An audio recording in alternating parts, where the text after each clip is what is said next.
2.4 Trends for Electron Affinity, Part 3.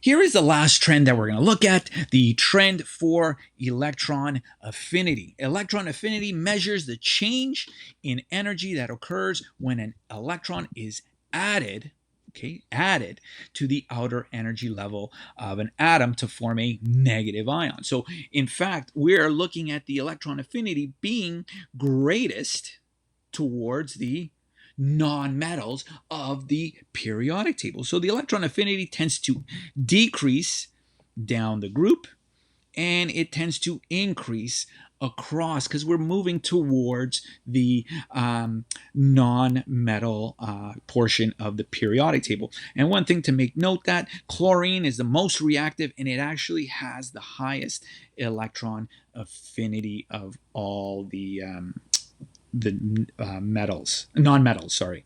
So here's an overview. Atomic size is a reverse trend to ionization energy and electron affinity. So if you know the trend for atomic size, know that for ionization energy and electron affinity, they are the exact opposite. Oops, sorry, my writing is atrocious this morning.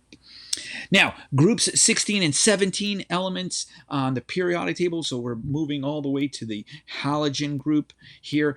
They attract electrons strongly, so they want to gain electrons. So they are going to have a high ionization energy, meaning they don't want to lose electrons.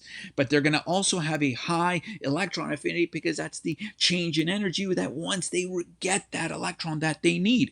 Groups 1 and 2 elements, the alkali metals and the alkaline earth metals, they want to give up that electron that they're barely holding on to it, so they're going to have a low ionization energy. You want to remove an electron from a group 1, group 2, very little energy is going to be required.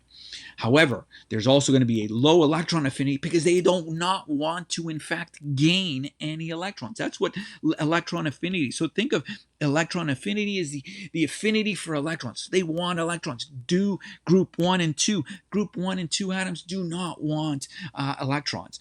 So, and on the last point here in this overview, noble gases do not attract or give up electrons. So they're going to have a high ionization energy. You want to take away an electron, you better have a lot of energy to produce, okay, for me to give it up because I'm already at a stable state. They're going to also have a low electron affinity because they don't want to gain any electrons. They are already, their valence energy level is full. So at the end of this lesson, you can access these practice problems on my website in the link below. Take a moment, complete these practice problems, and take them up. The answers are found at the on my website, just as the next slide for this presentation. I hope you liked this video. If you did, do not be shy to hit that thumbs up button. And while you're clicking the thumbs up, click on that subscribe to stay tuned to my new videos. Thanks for watching.